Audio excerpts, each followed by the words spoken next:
Serotonin antagonist की बात करेंगे यहाँ पे जो है। मेरा एंटीमेट्रिक ड्रग में टॉपिक आप लोगों ने पढ़ा हुआ पहले। एंटीमेट्रिक ड्रग जो है उसके अंदर गालबन ये आपने कुछ पढ़ा होगा इससे रिलेटेड जो है। अब इसको वन बाई वन कोशिश करते हैं कि इसके अंदर कौन सी चीज़ें इंपॉर्टेंट है, क्या ये ड्रग मैकेनिज्म प्ले करती है। सेरोटोनिन एंटागोनिस्ट ड्रग जो बाकी एंटीमेट्रिक ड्रग से सुपीरियर ड्रग क्यों है, बाकी ड्रग से सुपीरियर ड्रग क्यों है, इसके एडवर्स इफेक्ट बाकी ड्रग से ज़्यादा कम क्यों है, इस ड्रग के ड्रग इंट्रैक्शन क्या क्या, हम क्लिनिकल यूजेस की बात करेंगे, इसके एडवर्स इफेक्ट की बात करें। स्टार्ट कर थोड़ा सा मैकेनिज्म की बात करते हैं। आपको थोड़ी सी बेसिक कहनी होनी चाहिए। वॉमिटिंग की पैथोफिजियोलॉजी की बहुत ज़्यादा डिटेल में नहीं जाएंगे, टॉपिक पहले हो चुका है। मुझे कहा गया सेरोटोनिन एंटागोनिस्ट ड्रग को पढ़ाया जाए तो इंशाल्लाह वन बाय वन हम इसको देखते हैं क्या होता है।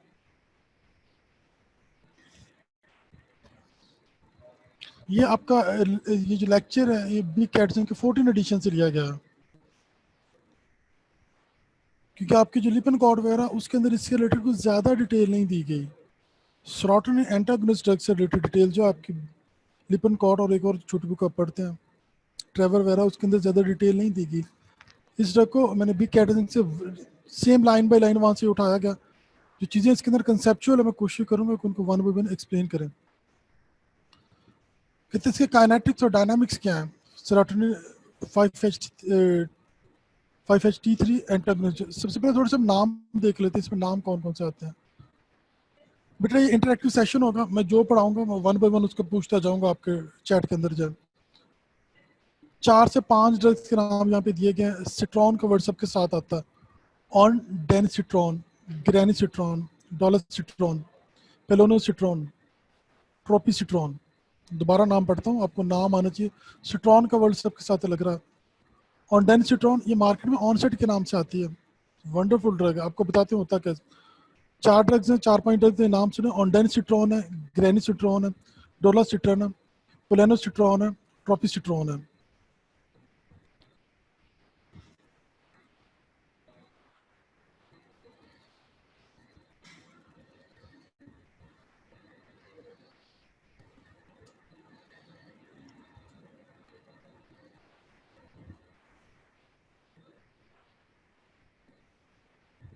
बेटा क्लास के अंदर तो इंटरेक्टिव सेशन होता है, यहाँ पे आप लोग सामने नहीं है, चीज़ें हवा के अंदर नहीं चलेंगी। आप मुझे बताएंगे तो मैं आगे मूव करूँगा।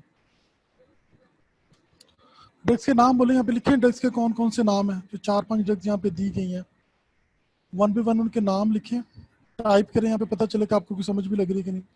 मैं दोबारा नाम रिपीट करता हूँ। ऑनडेनसिट्रॉन है, ग्रेनिसिट्रॉन है, डोलोसिट्रॉन है, पोलेनोसिट्रॉन है, ट्रोपिसिट्रॉन है। बेटा ऑनडेनसिट्रॉन के अलावा और भी काफ़ी नाम है। ओके, सिट्रॉन का वर्ड आएगा ऑनडेनसिट्रॉन, ग्रेनिसिट्रॉन, डोलोसिट्रॉन, पोलेनोसिट्रॉन, ट्रोपिसिट्रॉन।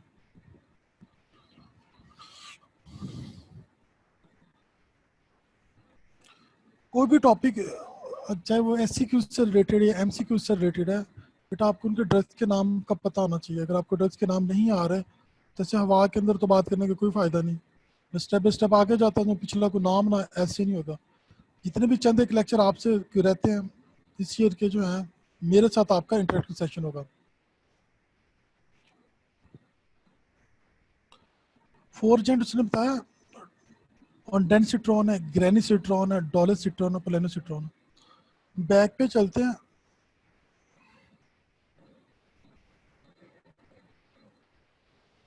अब काइनेटिक्स और डायनामिक्स की बात करते हैं। इसकी जो 5-HT3 रिसेप्टर जो है,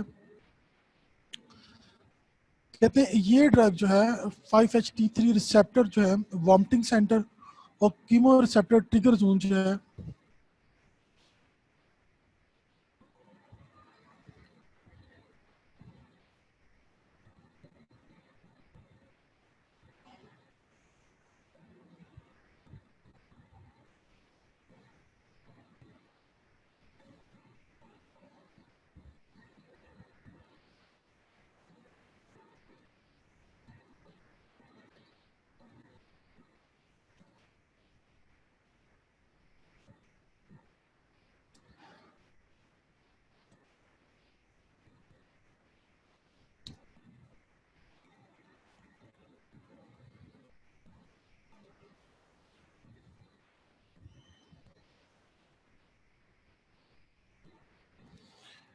बेटा वॉमिटिंग सेंटर और कीमोरिसेप्टर ट्रिगर जोन जो है इनकी लोकेशन कहाँ पे है?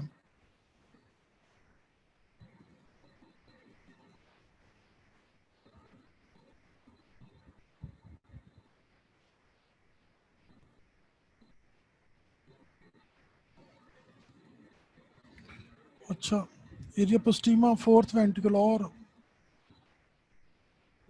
मेडल्ला ऑब्लोंगेटा, कुछ इस तरह की चीजें इससे रिलेटेड हैं। सीएनएस के अंदर होगी, एक्सीलेंट यार, सीएनएस के अंदर तो होगी। चलो, जैसी एनाटॉमी पढ़े वैसे आंसर करें। तो ये ड्रग जो है, मैं रिपीट करता हूँ इसके मैकेनिज्म को, 5-HT3 रिसेप्टर जो है उनको ब्लॉक करती है वॉमिटिंग सेंटर और कीमो रिसेप्टर ट्रिगर जोन के अंदर। ब्रेन के अंदर आपके सेंट्रल नर्वस सिस्टम के अंदर ये ड्रग जो है वॉमिटिंग सेंटर को ब्लॉक कर रही है और कीमो रिसेप्टर ट्रिगर जोन को ब्लॉक कर रही है। कहते हैं इनका ये मेन फंक्शन नहीं है। इनका मेन फंक्शन क्या है? ये जो आपके सिग्नल जा रहे हैं इंटेस्टाइनल वेगल और स्पाइनल इफरेंट फाइबर से ब्रेन को जो सिग्नल जा रहे हैं वॉमिटिंग को, ये उनको ब्लॉक करती हैं।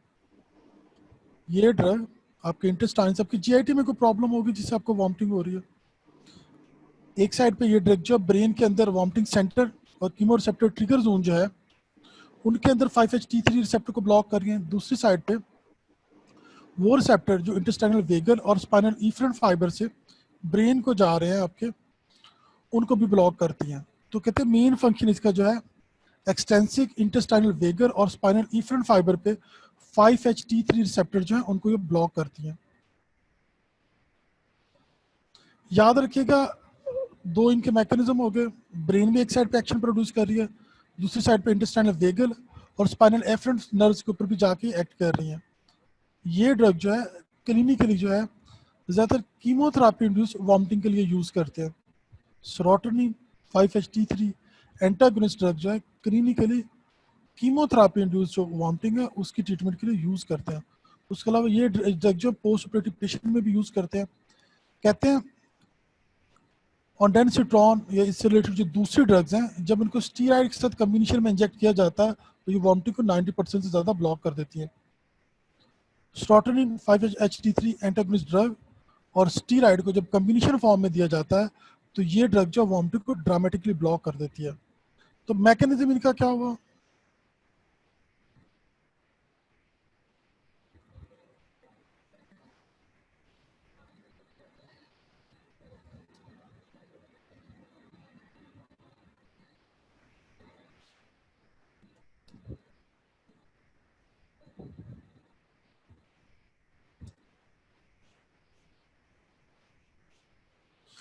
बेटा मैकेनिज्म एक्शन क्या हुआ इनका जो है?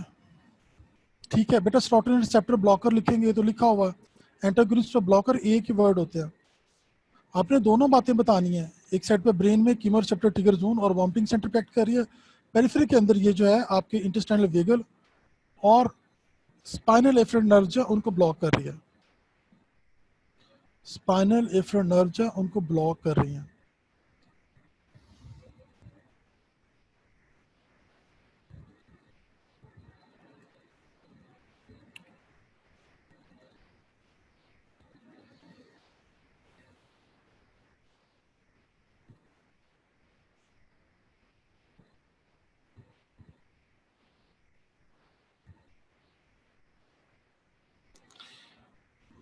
क्लिनिकली ये ड्रग जो है बेटा किस डिजीज के लिए, किस तरह की वॉमिटिंग के लिए यूज की जाती हैं? एक्सीलेंट, कीमोथेरापी इंड्यूस्ड वॉमिटिंग के लिए यूज करते हैं। और कोई भी कैंसर के ट्रीटमेंट के लिए जो ड्रग दी जाती है जिनको कीमोथेरापी कहते हैं उसकी वजह से जो वॉमिटिंग होती है पोस्ट ऑपरेटिव के अंदर भी यूज करते हैं। आपके पास अगर क्लिनिकल सेटअप में कोई पेशेंट आ रहा है, पेशेंट को वॉमिटिंग हो रही है, दूसरी ड्रग भी लगाते हैं ग्रेविनेट वगैरह जो है, लेकिन वो ड्रग इतनी इफेक्टिव नहीं है जितनी ये है, क्योंकि डुअल एक्शन प्रोड्यूस करी, एक साइड पे ब्रेन पे और दूसरी साइड पे आपके जो है क्या नाम लेते हैं जो इंटेस्टाइन से वेगर और स्पाइनल जो सिग्नल जा रहे हैं ब्रेन को उनको इनहिबिट करती है।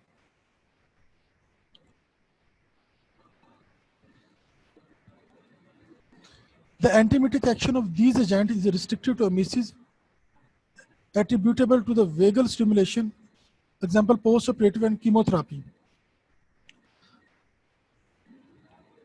Other emetic stimuli such as motion sickness are poorly controlled. बेटा मोशन सिकनेस में ड्रग्स थोड़ी सी डिफरेंट यूज होती है, ये वाली ड्रग्स नहीं है। वही ड्रग्स के नाम आगे 4 जेंट्स आगे ऑन्डेनसिट्रॉन है, ग्रेनिसिट्रॉन है, डोलोसिट्रॉन है, प्लेनोसिट्रॉन है। अब ये जो ऊपर वाले ड्रग जो हैं ऑन्डेनसिट्रॉन, ग्रेनिसिट्रॉन और डोलोसिट्रॉन जो है, इन तीनों की हाफ लाइफ जो कितने 4 से 9 घंटे है। पीछे पेलोनोसिट्रॉन, यहाँ पे आपने एल को याद रखना, एल से लॉन्ग इसकी हाफ लाइफ है। पेलोनोसिट्रॉन के अंदर जो एल आ रहा है इसको हाईलाइट कर लें, लॉन्ग हाफ लाइफ है। प्लेनोसिट्रॉन की लॉन्ग हाफ लाइफ है, वो प्लान नहीं करते, लंबा प्लान कर लिया। प्लेनोसिट्रॉन एक लंबा ही प्लान हो गया। तो इस ट्रक की हाफ लाइफ आप देखिए 40 आवर्स है। और डेनसिट्रॉन, ग्रेनिसिट्रॉन और डोलोसिट्रॉन जो है इनकी हाफ लाइफ 4 से 9 घंटे है, जबकि प्लेनोसिट्रॉन जो इसकी हाफ लाइफ 40 आवर्स है।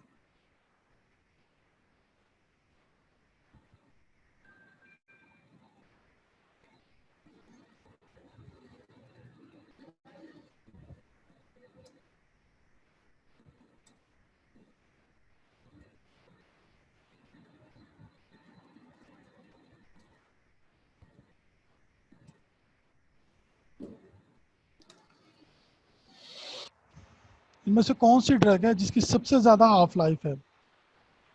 4 ड्रग्स हैं। एक्सीलेंट। प्लेनोसिट्रॉन की सबसे ज्यादा हाफ लाइफ है।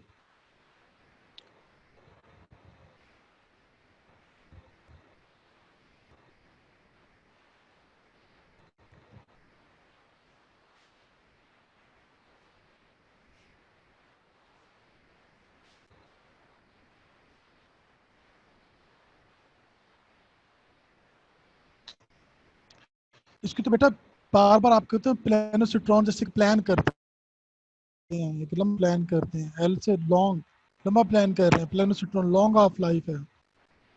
बाकी ड्रग्स की हाफ लाइफ कितनी है? 4 to 9 आवर्स है।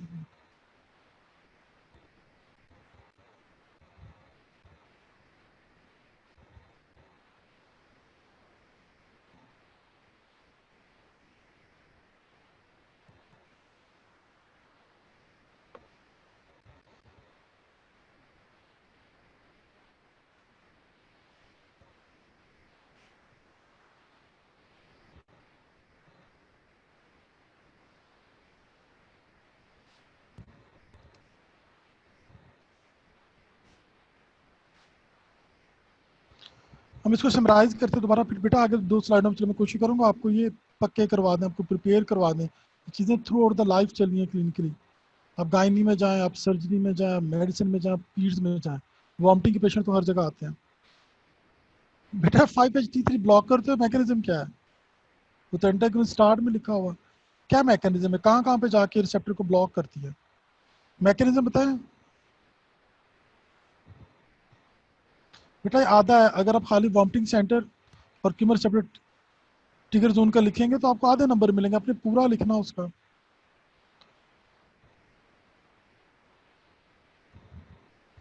ओके।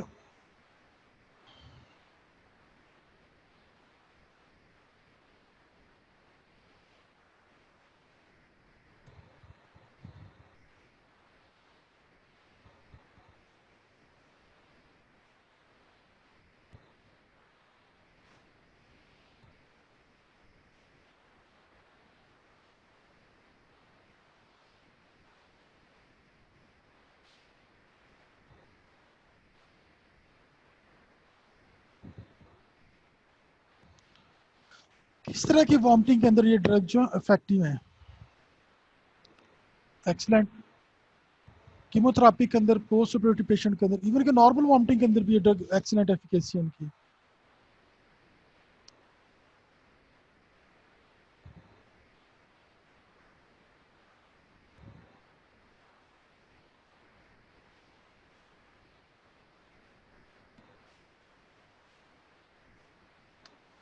नाम क्या क्या इन 4 ड्रग्स के जो हैं, 4 या 5 जो हैं?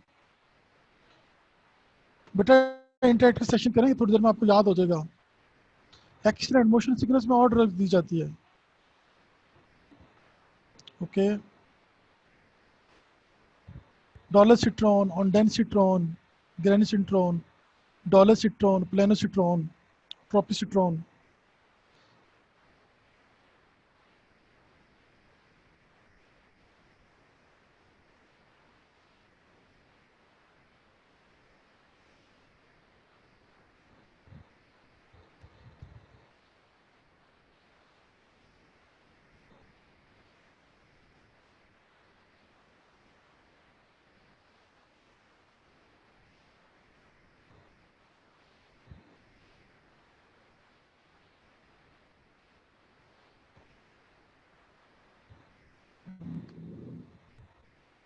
प्लेनोसिट्रोन की हाफ लाइफ क्या है? ये आएगा स्पेलिंग में तो लिखेंगे। एक्सीलेंट, 40 आवर्स है।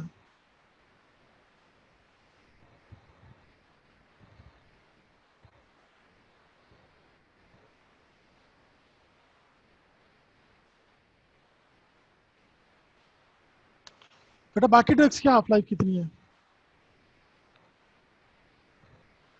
एक्सीलेंट,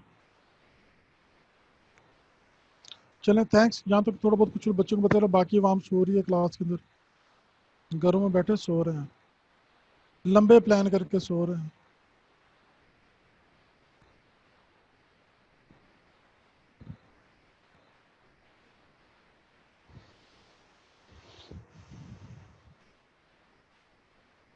कहता all three drugs have comparable efficacy and tolerability when administered in equipotent doses. Planocytron is a newer intravenous agent that has greater affinity for 5-HT3 receptors and has a long serum half-life of 40 hours. All four drugs undergo extensive hepatic metabolism and are eliminated by renal and hepatic excretion. Renal and hepatic excretion दोनों से निकलती है.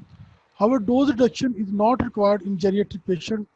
ज़्यादातर geriatric के बूढ़े लोगों को, old people होते हैं, उनके अंदर हम डोज एडजस्ट करते हैं, क्योंकि अक्सर पेशेंट का किडनी स्टेटस बेहतर नहीं होता, उम्र के साथ गुर्दे भी घिस जाते हैं, काम प्रॉपर नहीं कर रहे, डोज एडजस्ट करते हैं. और पेशेंट विद रीनल इंसफिशिएंसी, कहते हैं रीनल पेशेंट और ओल्ड लोगों के अंदर इसकी डोज एडजस्टमेंट की जरूरत नहीं पड़ती. For the patient with hepatic insufficiency, dose reduction is may required with ondansetron. Hepatic insufficiency के जो पेशेंट है, वो पेशेंट जिनके जिगर के अंदर कोई मसला चल रहा है, उन्हें हेपेटाइटिस चल रहा है या क्रॉनिक लिवर डिजीज चल रही है, उनके डोज की रिडक्शन की जरूरत होती है, वो भी ऑन्डेनसिट्रोन के साथ. ऑन्डेनसिट्रोन के साथ अगर आप किसी हेपेटिक पेशेंट को ऑन्डेनसिट्रोन या ऑनसेट दे रहे हैं तो डोज को रिड्यूस करेंगे. लेकिन ओल्ड पीपल और रीनल इंसफिशिएंसी वाले जो पेशेंट है, वो पेशेंट जिनकी किडनी प्रॉपर काम नहीं कर रहे, वहाँ पे डोज एडजस्टमेंट की जरूरत नहीं होती.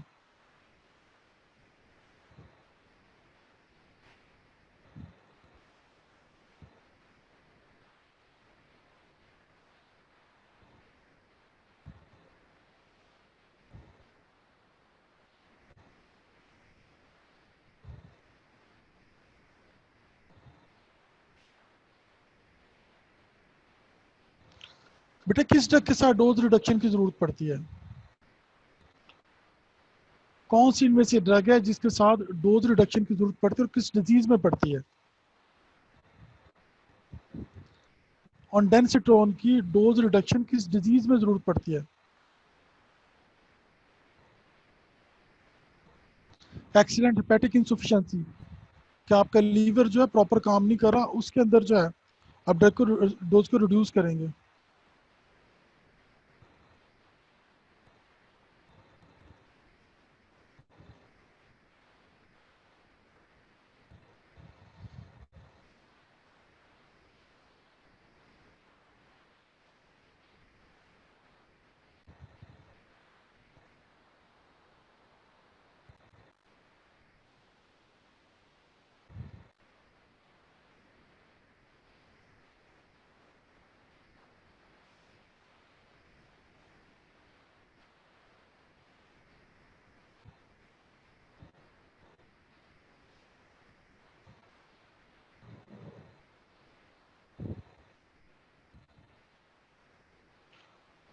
कौन सी कंडीशन है जिसके अंदर डोज एडजस्टमेंट की जरूरत नहीं पड़ती?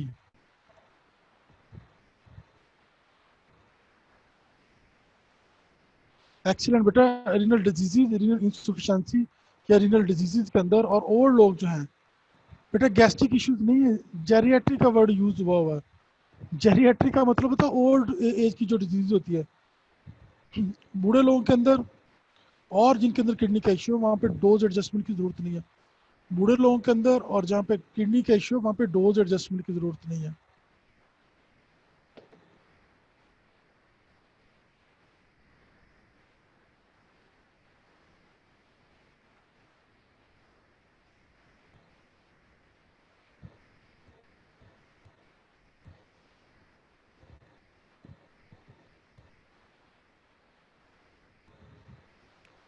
तो समझ लग रही है आप लोगों को यहाँ तक जो है, क्योंकि मुझे वो बेहतर फील नहीं होता कि हम कंटिन्यू आगे चलते जाएं और अब लोगों को पिछली किसी बात की समझ ना लगे। जिन्होंने नहीं समझना उन्होंने एंड तक भी नहीं समझना।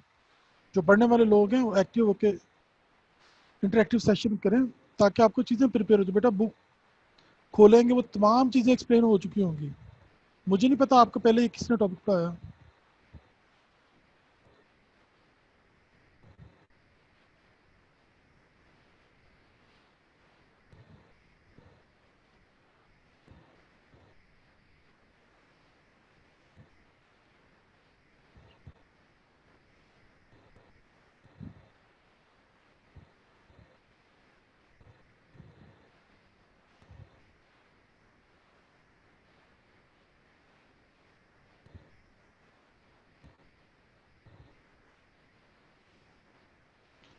जो वॉमिटिंग वाला एंटीमेटिक ड्रग या जो वॉमिटिंग वाला टॉपिक था उसके अंदर टॉपिक किसने आपको पहले पढ़ाया हुआ?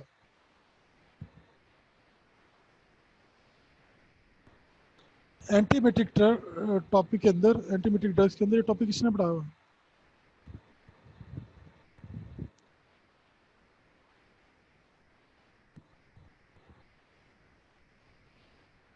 जहाँ तक हमारी बात होगी कि ये ड्रग जो है ज़्यादातर लोग उसको टॉलरेट करते हैं, ज़्यादा मसले मसाइल पैदा नहीं होते। ये ड्रग याद रखिएगा ओरल आईवी दोनों फॉर्म के अंदर दी जाती है।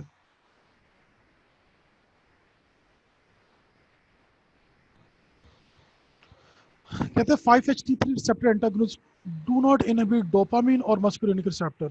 चक्कर ही खत्म हो गया। ना ही ड्रग डोपामिन रिसेप्टर पे एक्ट कर रही है ना मस्कुलिनिक रिसेप्टर पे एक्ट कर रही है।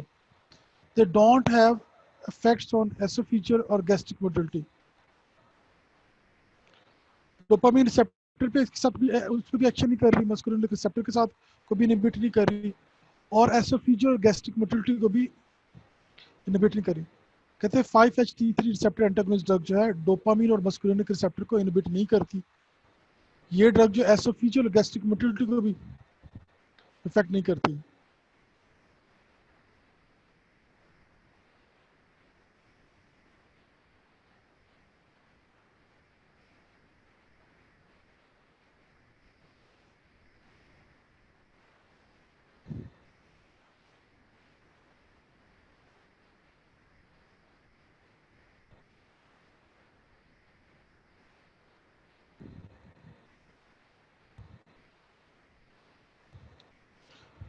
कौन से रिसेप्टर्स हैं जो हैं जिनको ये इनहिबिट नहीं करती? बेटा रिसेप्टर का नाम बोल रहे हैं, कौन कौन से रिसेप्टर जो हैं जिनको ये ड्रग इनहिबिट नहीं करती?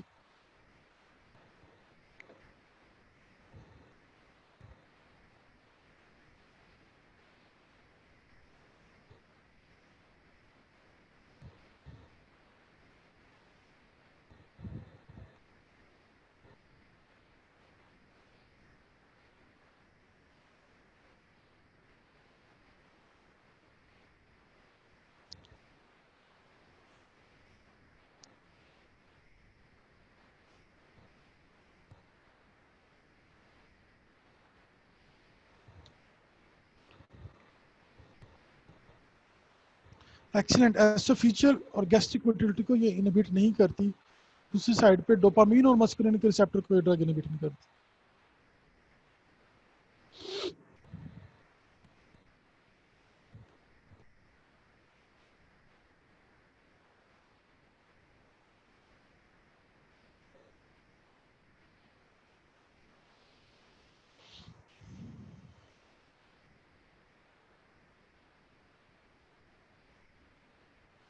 अब इसके वन बाय वन जो है हम क्लिनिकल यूजेज को देखते हैं। इसके क्लिनिकल यूजेज में क्या क्या चीज़ें हैं।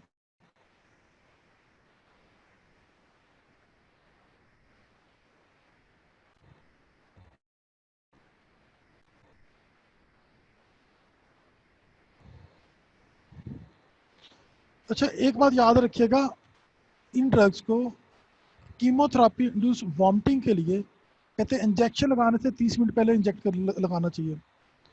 कीमोथेरेपी इंड्यूस वॉमिटिंग को रोकने के लिए कीमोथेरेपी से 30 मिनट पहले इन ड्रग्स को इंजेक्ट करना चाहिए।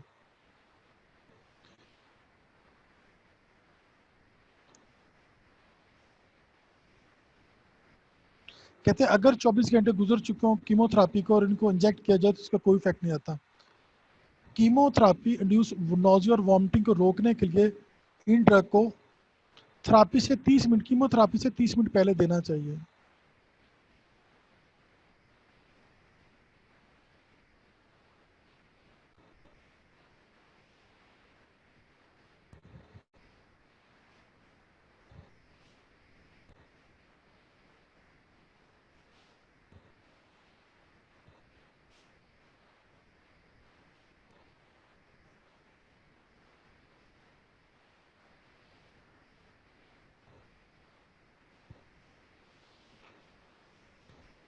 बेटा कीमोथेरेपी इंड्यूस वॉमिटिंग को रोकने के लिए इनको कितनी देर पहले देना चाहिए?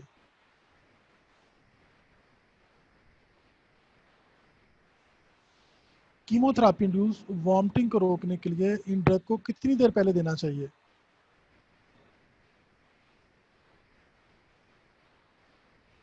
ताकि इनका मैक्सिमम इफेक्ट आए। इनके कम्बिनेशन में स्टीरॉइड देते हैं, लेकिन यहाँ पे लिखा नहीं है बुक से, basic sciences book clinical oriented नहीं, ज़्यादातर स्टीरॉइड कम्बिनेशन में देते हैं, डेक्सामेथासोन को देते हैं कम्बिनेशन में। तो कितने मिनट पहले देना चाहिए?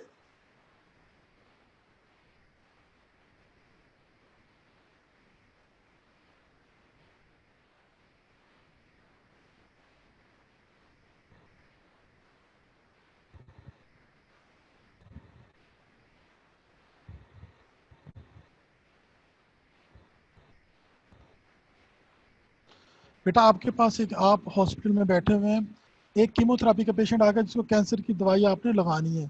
याद रखिएगा कैंसर की ज़्यादातर दवाई जिसको हम कीमोथेरेपी कहते हैं इंजेक्टेबल फॉर्म में होती हैं, उनको ड्रिप्स के अंदर डाइल्यूट करके लगाया जाता है। घंटा घंटा 2-2 घंटे पेशेंट या 3-3 घंटे बैठे रहते हैं।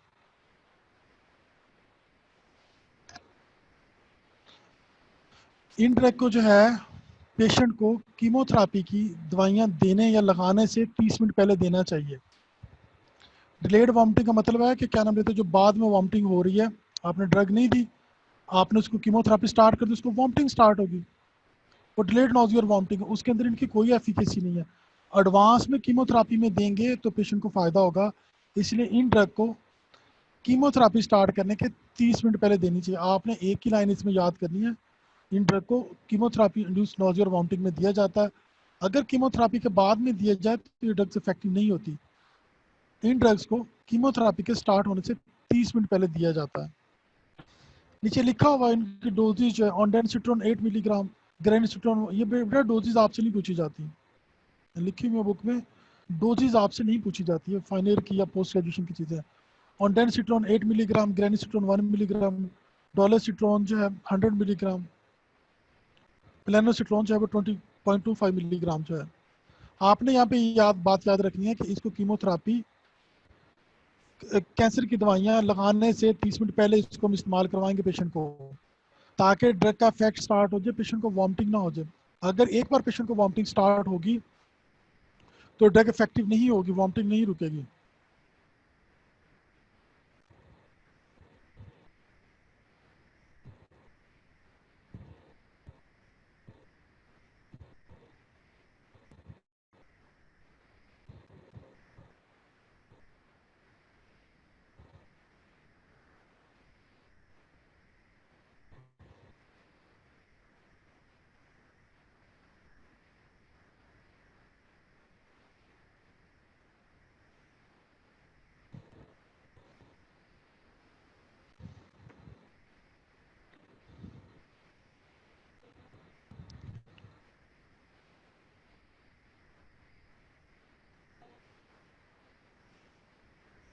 मैं दोबारा इसको रिपीट करता हूँ, कीमोथेरेपी इंड्यूस नॉजिया और वॉमिटिंग, कहते हैं ये ड्रग जो है कीमोथेरेपी इंड्यूस वॉमिटिंग के लिए यूज की जाती है। डिलेड वॉमिटिंग का मतलब बेटा आपने पेशेंट को कीमोथेरेपी की ड्रग दे दी उसको कुछ देर के बाद जो वॉमिटिंग स्टार्ट हो जाएगी यूज़ करने के बाद ड्रग के, उसमें इनका कोई इफेक्ट नहीं होगा। अगर इनको एडवांस में देंगे, 30 मिनट पहले देंगे, तो ये ड्रग वहाँ पे इफेक्टिव होंगी। कहते हैं 30 मिनट की बजाय अगर 1 घंटा पहले भी दे दी जाए, इक्वली इफेक्टिव होगी। ऑन्डेंसिट्रॉन 8 मिलीग्राम ट्वाइस डेली। और ये सारे उसकी स्ट्रेटेजीज लिखी हुई किस तरह पेशेंट को दे सकते हैं।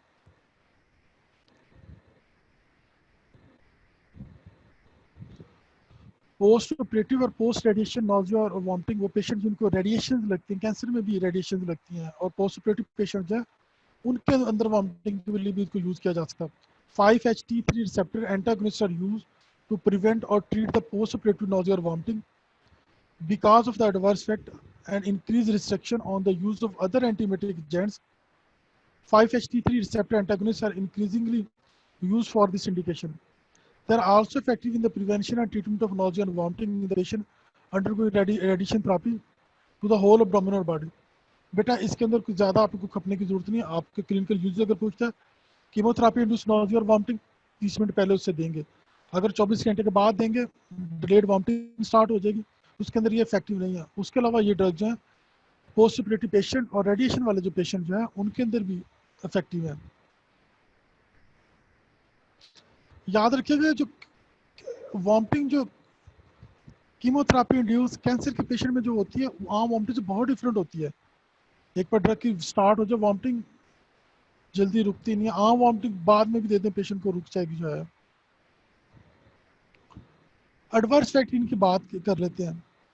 तो एडवर्स इफेक्ट के अंदर आपने ग्रैनी को याद रखना, नानी इसको याद रखना, नानियाँ दादियाँ जो हैं, ग्रैनी मेरे नानी के लिए यूज़ करते हैं। ओल्ड लोगों की क्या प्रॉब्लम्स होती हैं बेटा, हमेशा लॉजिक के साथ चीज़ों को याद करते हैं, वो लाइफ टाइम आपको याद है। ग्रैनी एक आपकी नानी को क्या होगी, अक्सर सर में दर्द हो रहा है, कमजोरी से चक्कर आ रहे हैं, पेट में गैस हो रही है, कॉन्स्टिपेशन हो गया है, ओल्ड एज के साथ जीआईटी की मोटिलिटी स्लो हो गई होती है, कॉन्स्टिपेशन हो गया है, दिल धड़कता रहता है, बेचैनी सी होती है। तो दादी को क्या क्या मसले हो सकते हैं, उसको हेडेक हो सकता है, सर दर्द हो सकता है, डिजीनेस हो सकती है, कॉन्स्टिपेशन हो सकती है, क्यूटू इंटरवल प्रलॉन्ग हो सकते हैं। एरिथमियाज कहते हैं कम ही करवाती हैं ड्रग जो, लेकिन क्यूटू इंटरवल को प्रलॉन्ग कर सकती हैं। तो ग्रैनी के प्रॉब्लम आपने याद रखने हैं, रिमेंबर ग्रैनी। दादी क्या कंप्लेन करती हैं, सर में दर्द हो रहा है, कमजोरी से चक्कर आए जा रहे हैं, कब्ज हो गई है, कॉन्स्टिपेशन हो गया, दिल धड़कता रहता है, दिल कमजोर हो गया।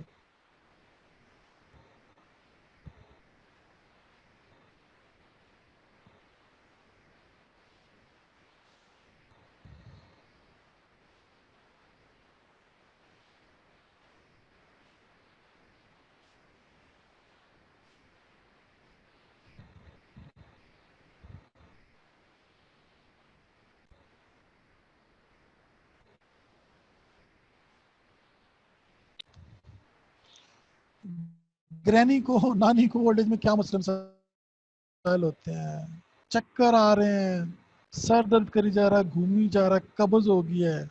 गैस का भी बताते, लेकिन यहाँ पे लिखा नहीं हुआ गैस का।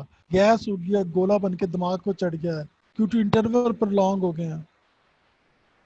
गैस बेटा लिखा नहीं हुआ, लेकिन वो कंप्लेन आके जरूर करते हैं, बताते हैं कि उनको गैस हो रही है। Headache, dizziness, constipation, prolongation of the QT interval,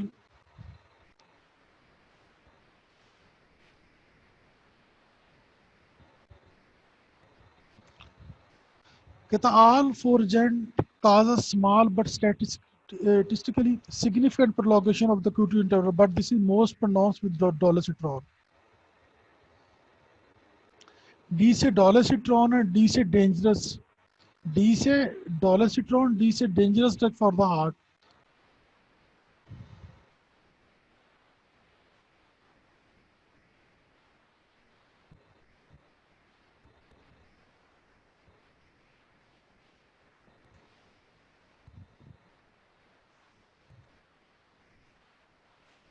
dolutegravir क्या है, डेंजरस ड्रग है हार्ट के लिए। डॉलर डी से डॉले, डी से डेंजरस, किसके लिए, हार्ट के लिए डेंजरस है।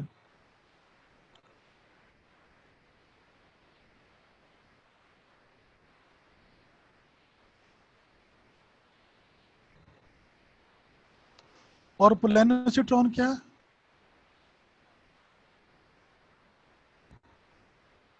डोलोसिट्रॉन से तो डेंजरस हो गया। प्लेनोसिट्रॉन के अंदर क्या है बेटा? प्लेनोसिट्रॉन का क्या डिफरेंस है? एक्सीलेंट, लॉन्ग हाफ लाइफ है, कितने आवर्स की है? 40 आवर्स की है। डोलोसिट्रॉन क्या है? डेंजरस ड्रग है हार्ट के लिए, क्यू2 इंटरवल को प्रलॉन्ग करती, कोई भी ड्रग जो क्यू2 इंटरवल को प्रलॉन्ग करती है वो कार्डिक रिदमिया काज करती है।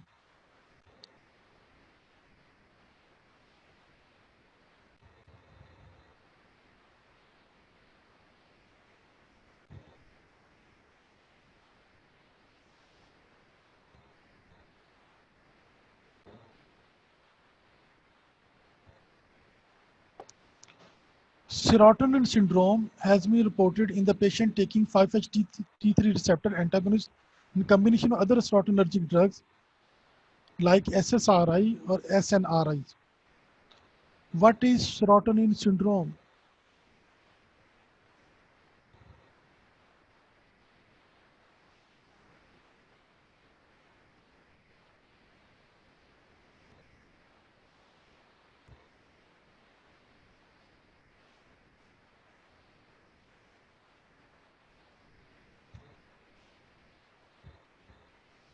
बेटा सेरोटोनिन सिंड्रोम्स के अंदर क्या होता है?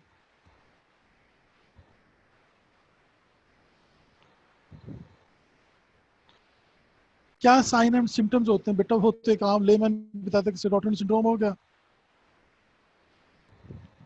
और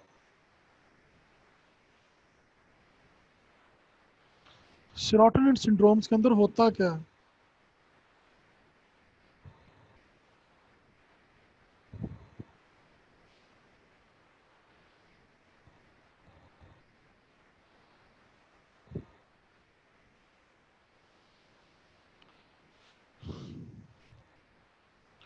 सेरोटोनिन सिंड्रोम के बेटा कुछ चीजें टिपिकली आपने याद करनी है।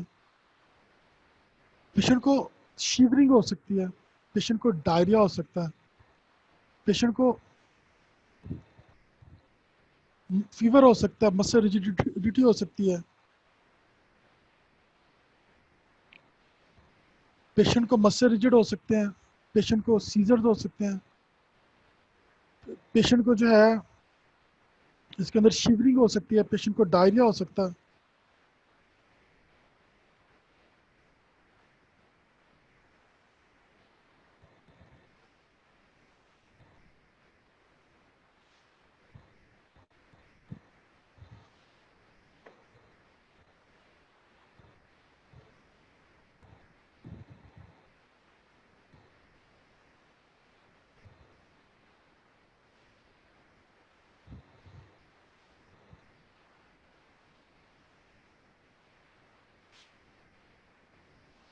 अगर हम इसके ड्रग इंटरेक्शन की बात करें, मैंने आपको बताया कि एक्सीलेंट ड्रग्स हैं।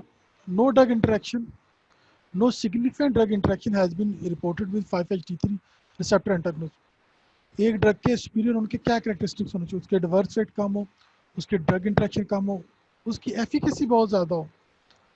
All four agents undergo same metabolism by the hepatic cytochrome P450 system, but they do not appear to be affect the metabolism of the other drugs. कहते हैं साइटोक्रोम P450 सिस्टम के hepatic metabolism इनका होता है और ये दूसरे drug के मेटाबॉलिज्म को अफेक्ट नहीं करती है। However, other drugs may reduce hepatic clearance of 5-HT3 receptor antagonists, altering their half life. तो यहाँ पे क्या हुआ, इनके एडवर्स इफेक्ट से क्या?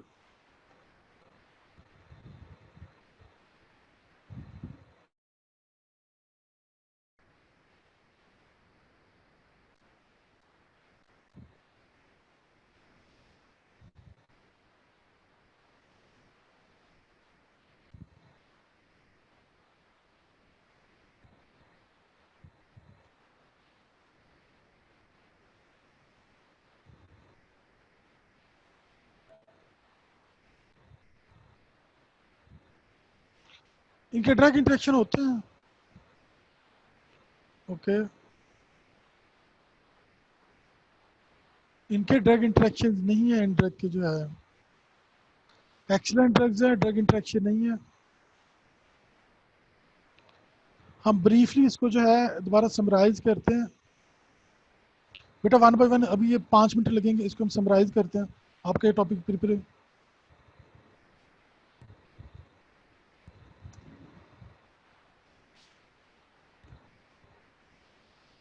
मैकेनिज्म ऑफ एक्शन क्या है बेटा, दोनों बताने हैं। ब्रेन के अंदर क्या है, पेरिफेरी के अंदर क्या है।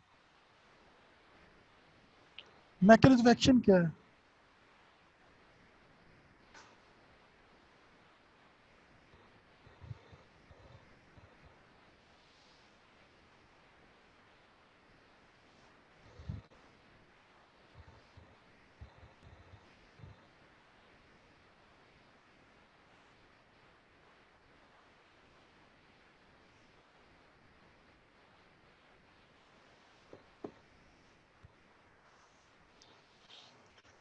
बेटा उन्हीं ड्रग के साथ जो स्रोटन से रिलेटेड प्ले कर रही है, उनके साथ तो इंटरेक्ट कर रही है ना, लेकिन ये कहते हैं कि उसी ग्रुप की ड्रग्स आ रही है, एस एस आ रही है, एस एन आर, उनके साथ तो हो रहा है, लेकिन बाकी के साथ इनका बहुत कम है। मैकेनिज्म बोले, इसके क्या मैकेनिज्म है, डुअल मैकेनिज्म के बारे में बेटा बोले। डुअल मैकेनिज्म के अंदर क्या क्या चीज़ें इनकी आती हैं? सीएनएस के अंदर कीमोरेसेप्टर ट्रिगर जोन और वॉमिटिंग सेंटर, पेरिफेरी के अंदर वेगल नर्व की बात की गई है, स्पाइनल एफरेंट फाइबर की बात की गई है।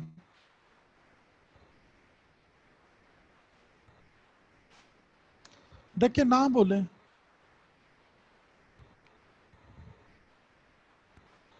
बेटा क्या क्या नाम है ड्रग इनके जो है?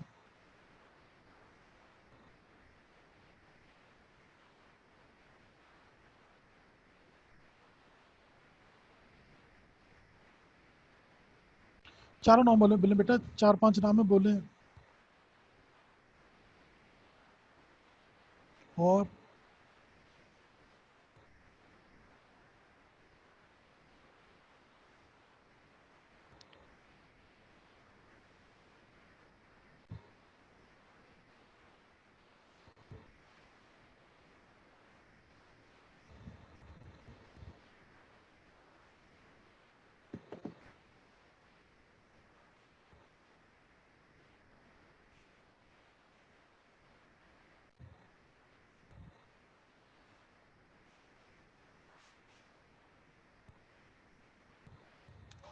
हाफ लाइफ बोले, लेनोसिट्रॉन की कितनी और दूसरों की कितनी कितनी है?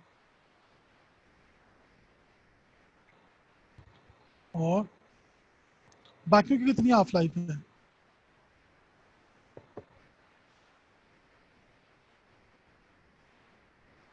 नहीं, चंद एक लोगों की सुन रहे हैं, बाकी सो रहे हैं। चंद एक फीमेल है, एक मेल है, जिनके बिल्कुल लिख रहे हैं, बाकी सारे टेंस लगाने के लिए बैठे हुए हैं। चलो अच्छी बात है, एंजॉय करें।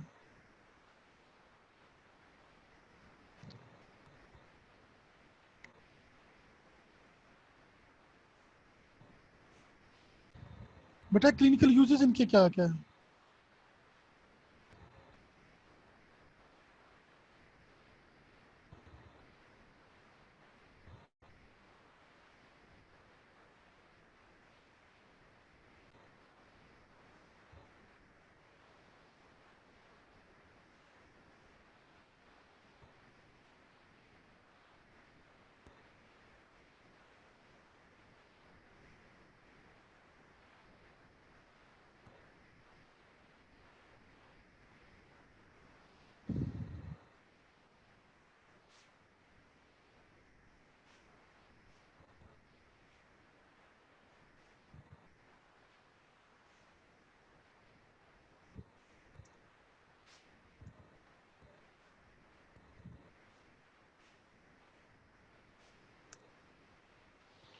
कीमो पेशेंट को कब देनी चाहिए?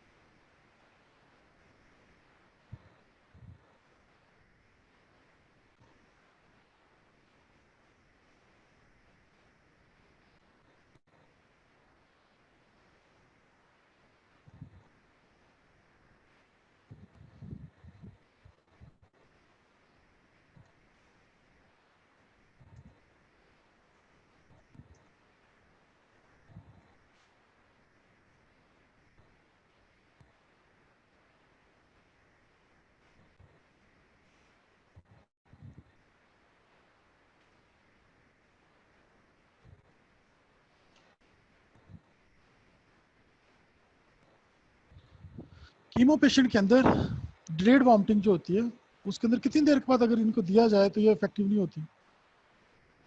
30 मिनट्स पहले तो आपने दे दिया, एक्सीलेंट। 24 आवर्स के बाद अगर दिया जाए, बेटा डिलेड वॉमिटिंग का मतलब है जो लेट वॉमिटिंग हो रही है, एडवांस में नहीं हो रही। उसने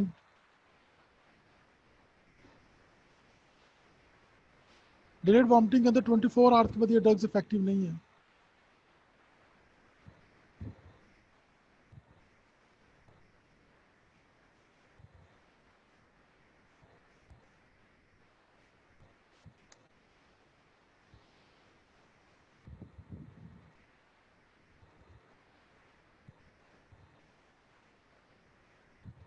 बेटा ग्रैनी को याद करें जरा, ग्रैनी को क्या क्या हो सकता है?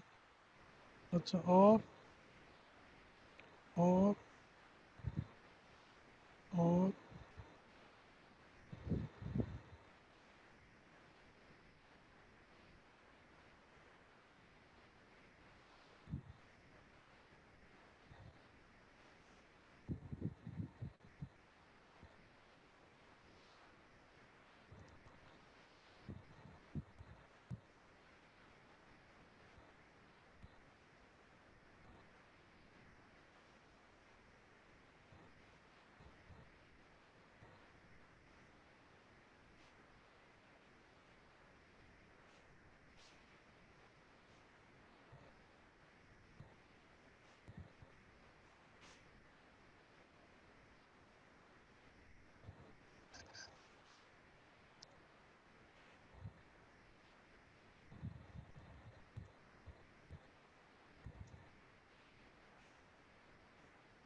हेपेटिक इंसुफिशियंसी या हेपेटिक पेशेंट के अंदर कौन सी ड्रग कॉन्ट्रा इंडिकेटेड है? एक्सीलेंट, ऑन डेंसिट्रोन जो है।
कौन सी ड्रग्स हैं जिनके कम्बिनेशन में इनको दिया जाए या जिनके साथ इनको दिया जाए तो वॉमिटिंग को 90% ज़्यादा कंट्रोल करती हैं?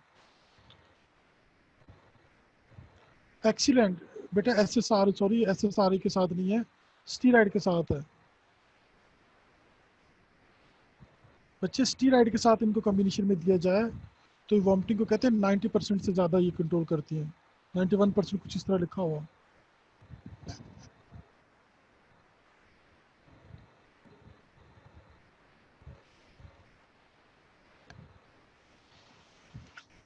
लेक्चर की कुछ समझ लगी? मैंने कोशिश किया जितनी सी बेसिक चीज़ें जो आपको थोड़ा बहुत पता होना चाहिए स्टूडेंट लेवल पे। बेटा इसमें बहुत ज़्यादा लंबी डिबेट की जा सकती है लेकिन वो पेपर से रिलेटेड नहीं है।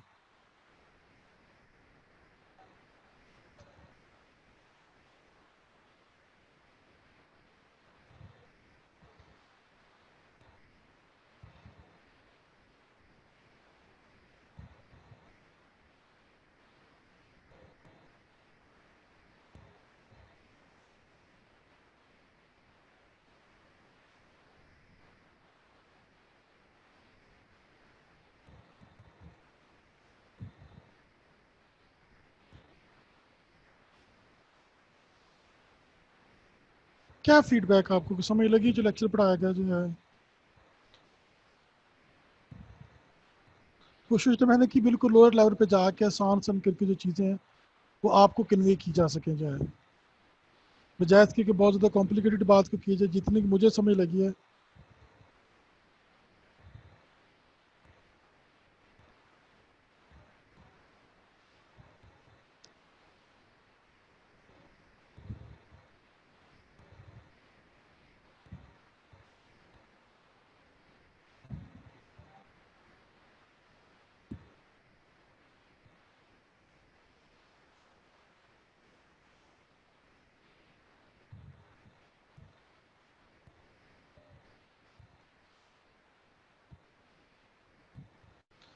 चलिए मेरे 2-3 लेक्चर आगे हैं इस माह में, नेक्स्ट मंथ शायद मैं लीव पे चला जाऊँ। जुलाई से जो कोशिश करेंगे जो भी लेक्चर आगे आएंगे वो आपको गो थ्रू करवाएंगे। जो बाकी लोगों ने जो पढ़ा है मुझे उसका पता नहीं उन्होंने आपके साथ क्या किया है।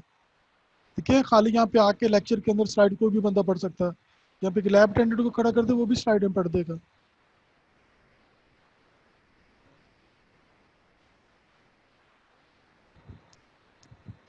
बेटा ये तो जो भी चीज़ें आपने रिपीट करवानी है आपको एडमिन में बात करना होगी, जो भी लोग आपकी क्लास को रिप्रेजेंट करते हैं, क्योंकि मैं यहाँ पे फार्माकोलॉजी डिपार्टमेंट को तो लीड नहीं करता, ये तो डॉक्टर नजमा जो लीड करती है। कीमो में जो भी आपको नहीं आता, chemo is one of my favourite topic, लेकिन बैड लगती है हमें को टॉपिक वहाँ पे पढ़ाने नहीं दिया गया, दूसरे टॉपिक्स में घुसाया गया। कीमोथेरापी जो है अगर आपको जो चीज़ें